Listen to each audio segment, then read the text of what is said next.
नमस्कार साथियों, स्वागत है आप सभी का पैसे बनाने के एक सेशन में। असल में ये पैसा बनाने का सेशन बड़ा इंटरेस्टिंग है। अक्सर जब भी हम स्टॉक मार्केट की बात करते हैं तो ये चर्चाएं होती हैं कि भैया स्टॉक बाजार में अगर आप निवेश करने जा रहे हो तो निवेश दो तरह से आप कर पा रहे होते हैं सामान्यतया, कि भैया तो आप गए और शेयर परचेज कर लिए, शेयर खरीदे और शेयर बेचे, सेकेंडरी मार्केट के अंदर आपने उसकी ट्रेडिंग कर ली। एक तरीका होता है कि आपने आईपीओ के माध्यम से अपने लिए स्टॉक परचेज किया, आपको नंबर शेयर में मिल गए, पैसा आपका हो गया। कुल मिलाकर के लोग आईपीओ में एंट्री करते हैं, जो प्राइस बताया हुआ है उससे ज्यादा पे अगर उनको मिल जाती है वैल्यू तो यहां से भी पैसे कमा लेते हैं।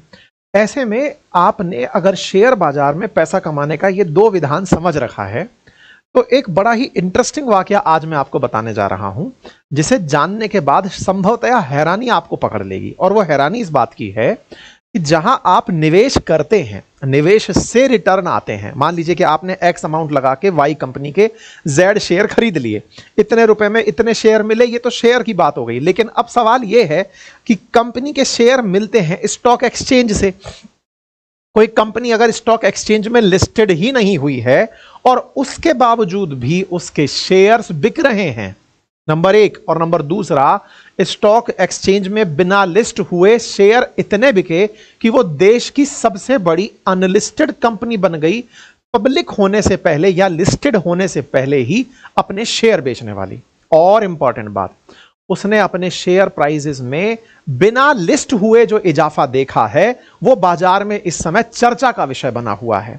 साथियों, जिसके शेयर्स ने जो ग्रोथ दिखाई 3 साल में 164% की, 2 साल में 141% की, एक महीने में 68% की, बाजार में इस समय जिसका अनलिस्टेड शेयर 2429 रुपए का चल रहा है। अनलिस्टेड का मतलब है वो बाजार में अभी तक आईपीओ के माध्यम से पहुंचा नहीं है। आईपीओ नहीं आया है, इनिशियल पब्लिक ऑफरिंग नहीं आई है। अभी आईपीओ क्या है? आईपीओ मतलब ये समझिए कि मेरी एक कंपनी है, XYZ नाम से कोई कंपनी है। अब उस कंपनी को आपके साथ मुझे शेयर करना है। आपसे कहता हूं कि आप मेरी कंपनी का कुछ प्रतिशत हिस्सा ले लो और इस हिस्से के बदले मुझे इतना पैसा दे दो। यह काम सही से हो, इसके लिए सेबी ने पूरी प्रक्रिया सेटल कर रखी है। बाकायदा आईपीओ लाने के लिए आपको पहले कंपनी के सारे कागजात सेबी के सामने रखने होते हैं। वो आपको परमिशन देती है, आपकी कंपनी के सारे डेटा चेक करती है, फिर कहती है चलो ठीक है, अब जाकर आप लिस्ट कर सकते हो। अब आप जब लिस्ट कर सकते हो, ये परमिशन आपको जब सेबी देती है, आप लिस्ट कराने पहुंचते हैं। लिस्ट कराने पहुंचते हैं, सेबी की परमिशन प्राप्त करने के बाद लिस्ट कराने पहुंचते हैं, फिर आईपीओ निकलता है, लोग आवेदन करते हैं, कंपनी के अंदर हिस्सा मांगते हैं। अगर इंटरेस्ट हुआ तो, अगर सब्सक्राइब नॉर्मल रहता है तो प्राइस जो आपने मांगा था शायद वो भी ना मिले, लेकिन ज्यादा लोग रुचि दिखा दें तो ओवर सब्सक्राइब हो जाता है। और ओवर सब्सक्राइब हुआ शेयर अगले ही दिन जब लिस्ट होता है बाजार में तो वो अपनी आईपीओ की प्राइस से ऊपर लिस्ट होता है। तो ऐसे में लोग क्या करते हैं, जिन्होंने सस्ते में शेयर खरीदा था, लिस्टिंग वाले दिन ही अपना शेयर बेच के बढ़िया मुनाफा कमा के साइड हो लेते हैं, या फिर ये सोचते हैं कि अब ओवर सब्सक्राइब तो हो ही चुका है, मैंने इतने में खरीद लिया, भविष्य में यदि और ऊपर गया तो मुझे तो बहुत पैसा मिलेगा। ठीक है साहब, कुल जमा बात यह है कि आईपीओ से पैसा कमाने वाले जो लोग हैं उन्हें यह जानकर आश्चर्य होगा कि एक कंपनी जिसका अभी आईपीओ नहीं आया है वो अपना स्टॉक प्राइस इतना बढ़ा ले गई है। अब आपके दिमाग में प्रश्न जो बहुत बड़ा बन चुका होगा, ये ऐसी कौन सी कंपनी हो गई भाई साहब जिसने ऐसा खेला कर दिया है? नाम है उसका NSE। आप कहेंगे सुना सुना सा लग रहा है। बिल्कुल, ये वही NSE है। कौन सा? अरे भारत का इकलौता ऐसा ट्रेडिंग बाजार जो दुनिया के 6 नंबर पर आता है। नेशनल स्टॉक एक्सचेंज की बात कर रहे हैं हम। ये वही नेशनल स्टॉक एक्सचेंज जहां पर लगभग 2500 के अधिक कंपनियां खुद व्यापार करने जाती हैं। यानी कि ये जो प्रमाइसेस है, ये जो बिल्डिंग है, इस बिल्डिंग के अंदर बैठे लोग ही देश के अंदर लगभग 2500 कंपनियों के शेयर्स की खरीद फरोख्त करवा रहे होते हैं। अगर मुझे किसी कंपनी का शेयर परचेज करना है तो जिस माध्यम से मैं करूंगा वो माध्यम यहीं कहीं रेगुलेट हो रहा है। जिस प्रोसेस के थ्रू करूंगा उसको नियामक करने वाले लोग यहां बैठे हुए हैं। नेशनल स्टॉक एक्सचेंज, भारत के अंदर 2 बड़े बाजार हैं, बॉम्बे स्टॉक एक्सचेंज और national stock exchange. Bombay stock exchange के ही सूचकांक को आप सेंसेक्स के नाम से जानते हैं और इनके सूचकांक को आप निफ्टी 50 के नाम से बाजार के अंदर जानते हैं, क्योंकि यहां पर जो निफ्टी 50 है 50 टॉप शेयर्स जो 2500 हैं उनमें से निकालकर उनका वैल्यू दिखाता है, बाजार भाव दिखाता है। यहीं पर कंपनियां आईपीओ के अंदर भी आती हैं। आज हम चर्चा इसकी कर क्यों रहे हैं, नेशनल स्टॉक एक्सचेंज ने ऐसा क्या कर दिया? असल में अभी कुछ दिन पहले ही तुहिन कांत पांडे जो कि सेबी के चीफ हैं, उन्होंने कहा कि एनएसई का आईपीओ आ सकता है जल्दी ही। मतलब ये खबर इतनी सी कि सेबी के चीफ ने कहा कि तुहिन कांत पांडे ने कि एनएसई का आईपीओ जल्दी आ सकता है। ये न्यूज इतनी बड़ी न्यूज बन गई कि भाई साहब शेयर रातों रात भागने लग गया। यानी कि लिस्ट नहीं हुआ, अनलिस्टेड बाजार के अंदर ही वो शेयर भागना शुरू कर गया। अब शेयर है नहीं तो लोग खरीद कहां से रहे हैं? खरीद कहां से रहे हैं? तो एक प्लेटफॉर्म जैसे मैं आपको बता रहा हूं, इनक्रेड मनी नाम से एक प्लेटफॉर्म है, लोग यहां से भी अनलिस्टेड शेयर परचेज कर सकते हैं। कैसे कर सकते हैं वो आगे चलकर हम बता देंगे, लेकिन मुद्दा यह है कि लोग अनलिस्टेड शेयर्स को भी परचेज करने निकल पड़े हैं। अब सवाल बड़ा है, आईपीओ आया नहीं, कंपनी लिस्ट हुई नहीं, लोग शेयर परचेज कर रहे हैं, सबसे ज्यादा शेयर बिक चुके हैं, प्राइसेस बढ़ क्यों रहे हैं? अरे भाई डिमांड और सप्लाई है, जब सप्लाई कम है डिमांड ज्यादा है तो प्राइसेस बढ़ेंगे, ये तो बाजार का सिंपल नियम है। चलिए ठीक है साहब, अब थोड़ा सा एनएसई के बारे में जान लेते हैं कि इसका कौन सा शेयर आ गया, इसमें कंपनियां जाती हैं, इसमें कौन सा शेयर आ गया। मैंने हालांकि ये कहानी पहले भी सुनाई है, फिर से शुरू से सुनाते हैं। देखो ये एक बाजार है, इस बाजार को ऐसे समझते हैं जैसे बिग बाजार के अंदर बहुत सारे कंपनियों के बाजार, कंपनी अपना सामान बेचने आती हैं, ऐसे ही एनएसई के अंदर बहुत सारी कंपनियां अपना शेयर बेचने आती हैं। ठीक है, ये बाजार जो है ना, इस बाजार की भी तो अपनी एक गुडविल है, बाजार इटसेल्फ भी तो एक कंपनी ही है ना। आप ये कहेंगे बिग बाजार में सामान बिकता है, अरे तो भाई बिग बाजार भी तो खुद एक ब्रांड बन गया ना। आप कहेंगे अमेजन पर क्या होता है, बोले अमेजन पर सामान बिकता है, तो अमेजन पर सामान बिकता है तो अमेजन की कोई वैल्यू नहीं है क्या? उसकी अपनी एक वैल्यू है, उसकी एक ब्रांड वैल्यू है, उसने अपने कुछ लोगों को रखा हुआ है इस काम को करने के लिए, तो अमेजन इटसेल्फ भी तो एक ब्रांड है। ऐसे ही एनएसई के अंदर आप लोग जब अपना स्टॉक ट्रेड करते हैं तो एनएसई इटसेल्फ भी तो एक कंपनी की तरह बिहेव कर रहा है। आपका दिमाग दौड़ेगा, इसके मालिक लोग कौन हैं? ठहरिए जरा, सब बताएंगे। फिलहाल के लिए यह जान लीजिए कि एनएसई का जो लिस्टिंग है, एनएसई के अंदर 2671 कंपनी दिसंबर 2024 तक लिस्टेड हैं, जिनमें ये तमाम प्रकार के वो चलते हैं। अब मालिकों पर चलते हैं अपन। तो भाई साहब मालिक पता चलते हैं तो दिमाग में सबसे पहला तर्क आएगा सरकार होगी, फिर दिमाग में आएगा कोई और एजेंसी होगी। जानकारी जुटाइए। Various group of domestic and global financial institutions, public and privately owned equity and individuals. मतलब इसमें तो बहुत सारे लोग हो गए भाई। अगर इस परिभाषा को ही हम देखें तो घरेलू और विदेशी फाइनेंशियल इंस्टीट्यूशंस इसके मालिक लोग हैं, साथ में पब्लिक और प्राइवेट एंटिटी इसके अंदर मालिक हैं। मैं जैसे बताऊं कि एलआईसी इसकी 10% मालिक है, एसबीआई भी इसके अंदर अपना हिस्सा रखती है, ऐसे समझिए। यानी कि ये जो बाजार बनाया गया, ये आप ऐसे, अच्छा इसको और आसान करते हैं कि सर ये क्या मतलब हुआ, तो इसको ऐसे समझते हैं जैसे आज मुझे अपना कोई किताब बेचना है, किताब बेचने के लिए मैंने खुद के एप्लीकेशन से किताब बेचना शुरू किया, लेकिन 50-60 मेरे जैसे लोगों ने डिसाइड किया कि यार अपन किताब बेचने के लिए क्यों ना एक ऐसा प्लेटफॉर्म ही बना दें जिस पर सब लोग आकर के किताब बेच सकें और सब लोग अपना किताब का व्यापार करें, कोई बेचे कोई खरीदे, उससे हमें कोई लेना देना नहीं है, हम अपना माल यहां पर इतना डालते रहेंगे। क्लियर हुआ? ऐसे ही इनके साथ हुआ। इन्होंने क्या किया, बहुत सारे ऐसे प्लेयर्स जिन्हें स्टॉक में ट्रेड करना होता था या जिनके अपने बड़े स्टॉक्स थे, उन्होंने अपना एक बाजार बना दिया। बोले इस बाजार में लोग आएंगे और माल बेचेंगे। ये बाजार बना national stock exchange of India. लेकिन जिन्होंने इस बाजार को शुरू करवाया वो लोग तो मालिक लोग हैं ही। अब मालिक लोग हैं तो वो चाहते हैं कि उन्होंने जो पैसा इस ब्रांड का बना लिया है, एनएसई को इतना बड़ा जो बना लिया है, इसका पैसा मिलना चाहिए, इसका पैसा मिलना चाहिए। यानी कि इस कंपनी को भी एज ए कंपनी में लिस्ट कर देना चाहिए। मतलब आप ऐसे समझिए कि अब आप बिग बाजार में अंदर घुस करके बिग बाजार खरीदने जा रहे हैं कि सुनो यार तुम इतना सब कुछ बेचते हो तो बिग बाजार भी बेचो, है ना। ऐसे ही आप समझें कि आप रिलायंस स्टोर में घुस के कह रहे हैं कि रिलायंस स्टोर ही बेचो ना यार। कुछ इस तरह से एनएसई से कहा जा रहा है कि अब आप इतना बड़ा खुद एक कंपनी बन चुके हैं तो अपने अंदर भी तो लोगों को इन्वेस्ट करने का मौका दें ताकि आप भी बड़ा काम करें। आज आप दुनिया में 6ठी बड़ी कंपनी बनकर बैठे हैं, ट्रेडिंग के मामले में इतना बड़ा मार्केट कैप आप लेकर चलते हैं, 5th लार्जेस्ट मार्केट कैप लेकर, $5 ट्रिलियन का मार्केट कैप आप लेकर चलते हैं, तो आप भी अपने अंदर हिस्सेदारी दें लोगों को, वो भी आपके साथ भाव बढ़ाएं, अपना वैल्यू बढ़ाएं।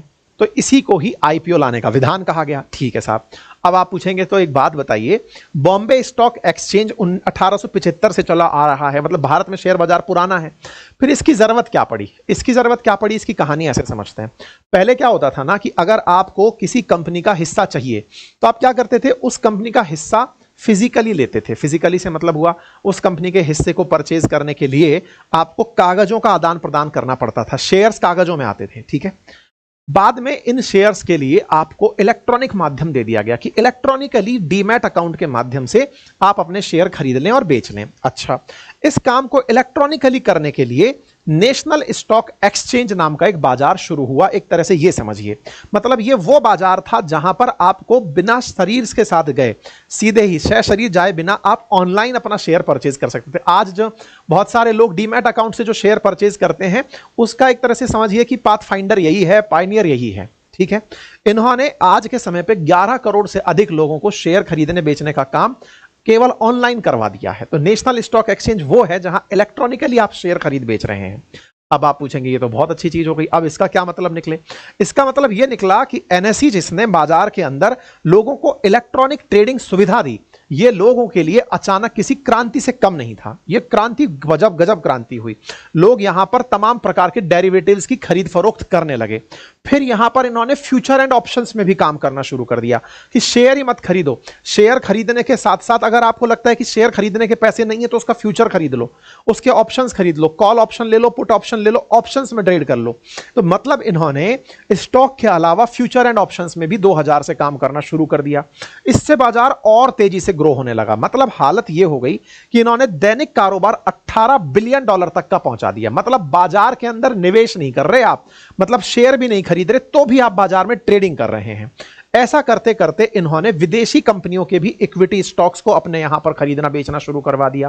करते करते ये दुनिया का छठा सबसे बड़ा बाजार बनकर के सामने आ गए। मतलब 5 ट्रिलियन का मार्केट कैप ये हैंडल करने लगे, इतना बड़ा बाजार इन्होंने बना लिया। दुनिया में अगर देखेंगे तो छठे नंबर पर आपको नेशनल स्टॉक एक्सचेंज दिखाई दे जाएगा, 8वें नंबर पर बॉम्बे स्टॉक एक्सचेंज दिखाई देता है।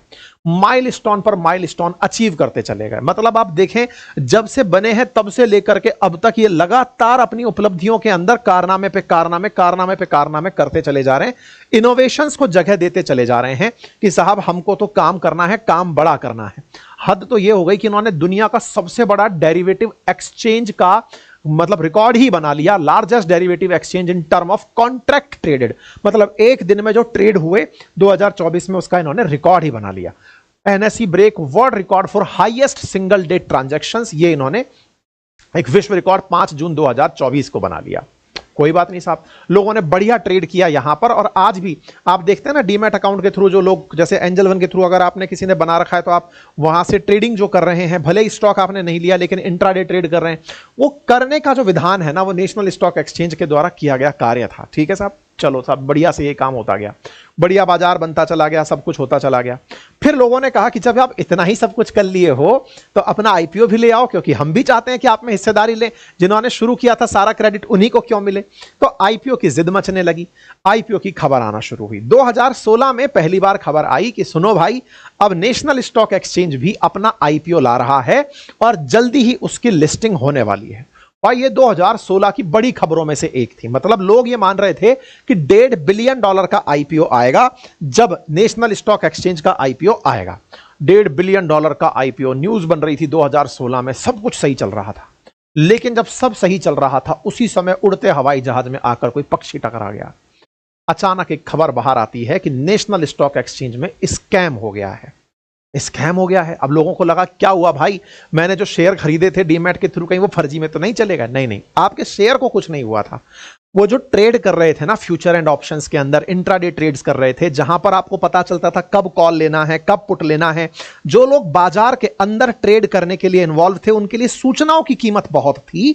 वो लोग जो ट्रेड करने वाले थे, उनके साथ कुछ खेला हो गया। क्या खेला हो गया? खेला कुछ यूं हो गया जनाब कि बाजार में एनएसई ने कुछ ऐसे लोगों को कुछ अतिरिक्त सुविधाएं दे दी जिनके चलते वो ट्रेड जल्दी करने लगे, क्योंकि ये पूरा की पूरा काम इलेक्ट्रॉनिक था। और यहां पर तो हर सेकंड की और हर फ्रैक्शन ऑफ सेकंड की बहुत वैल्यू है। इस हर फ्रैक्शन ऑफ सेकंड की जो वैल्यू है ना, किसी ने पूरा खेल बिगाड़ दिया। खेल कैसे बिगाड़ दिया कि नेशनल स्टॉक एक्सचेंज ने ये पाया, मतलब के अंदर किसी ने शिकायत कर दी किसी विसिल ब्लोयर ने कि सर एनएसई के अंदर कोलेटरल स्कैम हो गया है। कोलेटरल स्कैम क्या था? बोले सर कोलोकेशन स्कैम हो गया। बोले कोलोकेशन स्कैम क्या है? बोले इन्होंने अपने ऑफिस में एक बैकअप सर्वर बना रखा था, वहीं पर इन्होंने कुछ 10-15 लोगों को अपने ऑफिस में जगह दे दी सर्वर रखने की। हम जैसे लोग जो सर्वर के थ्रू ट्रेड कर रहे हैं, जैसे मान लो कि आप किसी भी ब्रोकिंग फर्म के थ्रू ट्रेड करते हैं, तो ट्रेड के समय में एक समय लगता है, आपकी सूचनाओं के आदान प्रदान होने में, डेटा के आने जाने में टाइम लगता है। लेकिन किसी ने सर्वर नेशनल स्टॉक एक्सचेंज में ही रख दिया, तो उसका सर्वर थोड़ा तेज काम कर रहा है। एक दूरी पर रखा हुआ सर्वर है और एक नजदीक रखा हुआ। तो बोले सर इन्होंने एनएसई का जहां सर्वर रखा है वहीं औरों के सर्वर रखवा लिए और वो तेजी से काम कर रहे हैं, इलेक्ट्रॉनिक माल फंक्शनिंग हो गई है, इन्होंने बाईपास किसी की एंट्री करवा दी है। भाई ये चर्चा जब आई तब तो किसी को समझ में ही नहीं आई कि ये हो क्या रहा है, लेकिन धीरे धीरे ये चर्चा तेजी से बढ़ने लगी तो समझ में आया कि ये तो खेला बड़ा खेला हुआ है। और इसी के चलते सीबीआई ने इसे कोलोकेशन स्कैम नाम देते हुए इसकी जो सीईओ हैं चित्रा रामाकृष्णा, उनको गिरफ्तार कर लिया। चित्रा रामाकृष्णा को गिरफ्तार किया किस कारण से? बोले मैडम जी ये क्या परमिशन दे दी थी आपने, आपके ही ऑफिस में किसी दूसरे का कंप्यूटर रखवा लिया, डिस्टेंसेस कम होने से वहां पर ट्रेड जल्दी होने लगे तो टाइम से वो आदमी आगे बढ़ने लगा। भाई साहब ये कोलोकेशन स्कैम कहलाया। सोचो 16 में जो चीज होनी थी वो बढ़ते बढ़ते आप 25 में सुन रहे हो। 25 के मिड में अपन खड़े हैं, लगभग 9 साल पूरे हो चुके हैं, आईपीओ नहीं आया इसका। तब से आईपीओ आता, सोचिए कि कब कितना बड़ा बाजार चलता। ऐसा नहीं है एनएसई बंद हो गया, लेकिन हां उसके बाद में आईपीओ अटक गया, इनकी गिरफ्तारी हो गई, इनके साथ साथ कुछ और लोग जो इन्हीं के साथ थे उनकी गिरफ्तारियां हुई। और गिरफ्तारियां होने के बाद में जैसे आनंद सुब्रमण्यम को भी, जो कि फॉर्मर चीफ स्ट्रेटेजिक ऑफिसर थे एनएसई के, उनको भी गिरफ्तार कर लिया गया। कुल मिलाकर के जानकारी निकल कर आई कि शायद 50,000 करोड़ से ऊपर का मामला गलफत में हो गया। एक मिस्ट्री बन गई कि साहब इन्होंने इस तरह से ट्रेड फैसिलिटेट करवाए जिससे कि इतना किसी का नुकसान हुआ। वो किसका नुकसान हुआ?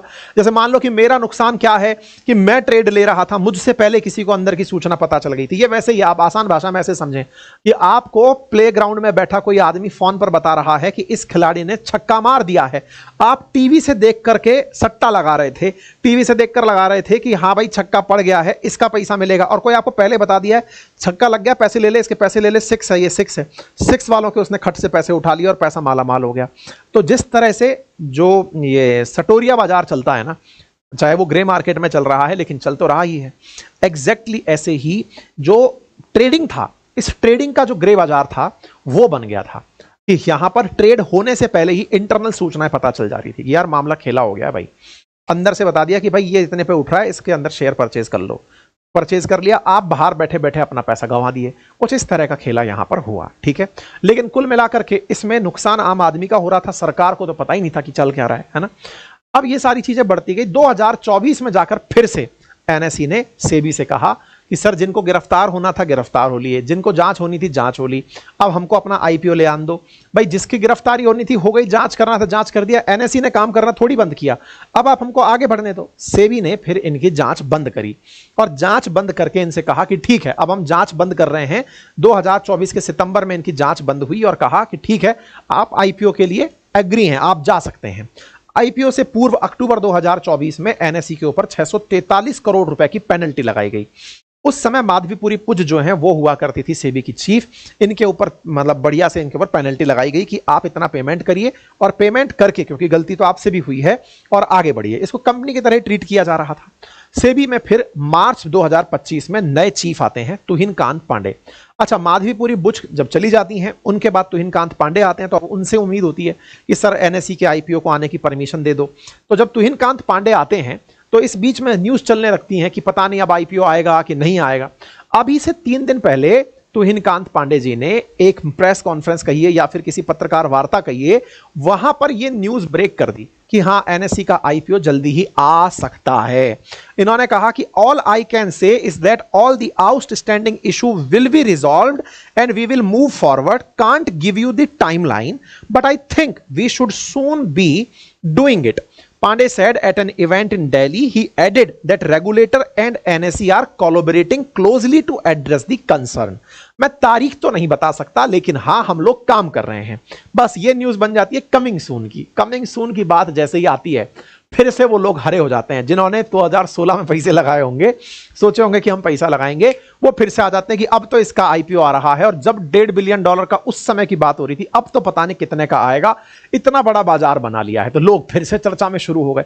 चर्चा निकल के आती है कि 1 लाख से ज्यादा लोग शेयर होल्डर एनएसई के अंदर बन चुके हैं। मतलब सोचिए कि 1 साल के अंदर 30% स्टॉक होल्डर्स बढ़ गए। एनएसई के अंदर, अनलिस्टेड बाजार के अंदर लोगों ने इनके शेयर को परचेज करके रिकॉर्ड तोड़ दिया। मतलब इसको समझिए, शेयर होल्डर ऑफ एनएसई ने पूरे रिकॉर्ड तोड़ दिए। इंडिया का बिगेस्ट स्टॉक एक्सचेंज जो है वो लार्जेस्ट अनलिस्टेड कंपनी बन गया देश के अंदर, जिसके पास 1 लाख से ज्यादा शेयर होल्डर थे। बात बड़ी थी। आप इससे अंदाजा लगाइए कि एक महीने के अंदर अंदर 22,400 शेयर होल्डर थे मार्च के एंड में, अप्रैल में वो 60,000 शेयर होल्डर बन गए। मतलब अभी आप मई में चल रहे हैं, तो मार्च से अप्रैल तो इस तरह से शेयर होल्डर्स की संख्या बढ़ने लगी। मतलब आप इससे सोचिए कि शेयर का जो प्राइस है वो अनलिस्टेड बाजार में 30% के आसपास बढ़ने लगा। और अभी ये नहीं पता है कि यहां पर कितने शेयर हैं। एनएसई ने खुद की तरफ से कहा कि मैं 1 के मुकाबले 4 शेयर दूंगी शेयर होल्डर्स को, लेकिन शेयर जो एनएसई का प्रॉफिट है जिस तरह से बढ़ रहा था, डिविडेंड्स बढ़ रहे थे, लोगों का इनके अनलिस्टेड शेयर में इंटरेस्ट बढ़ता चला जा रहा था। अनलिस्टेड शेयर में इंटरेस्ट बढ़ता चला गया। आईपीओ आने से पहले ही लोग अनलिस्टेड तक कैसे पहुंचे, अब मैं आपको वो भी बता देता हूं। मैं आपको एक ऑप्शन बता रहा हूं कि बाजार में ना आने से पहले लोग कहां से खरीदते हैं। जैसे इनक्रेड मनी नाम से एक प्लेटफॉर्म है जिसका डिस्क्रिप्शन भी मिल सकता है। यहां पर इनक्रेड मनी के अंदर आप अनलिस्टेड शेयर पर पहुंचे। अनलिस्टेड शेयर पर जब आप जाएंगे तो यहीं पर आपको बहुत सारे अनलिस्टेड शेयर दिखाई देंगे। उनमें से नेशनल स्टॉक एक्सचेंज का अनलिस्टेड शेयर आपको दिखाई दे जाएगा। अनलिस्टेड शेयर में इसकी प्राइस 1719 रुपए यहां पर दिखाई दे रही है, 1719 दिखाई दे रही है, 1719 दिखाई दे रही है। यहां पर आपको ये सब दिखाई दे रही है।